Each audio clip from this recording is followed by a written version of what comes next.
The Java Collection Framework is a unified architecture for storing, retrieving, and manipulating groups of objects. Arrays are fixed in size and type.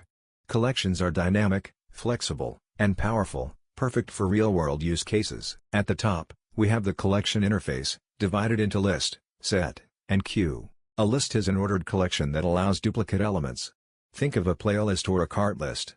ArrayList, LinkedList, vector, and stack. Each has different internal workings and use cases.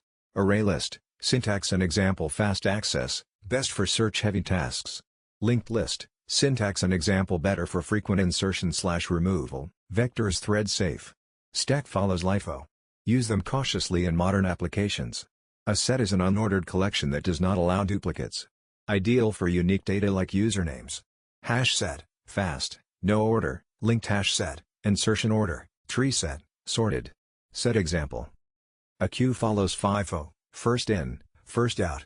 Think of a printer queue or ticket system. Priority queue, DEC, used in scheduling and task management systems. Queue example. Use list for order, set for uniqueness, queue for processing. Choosing right equals writing efficient Java code. Java collections make your code cleaner, efficient, and easier to scale. Practice each type with real examples.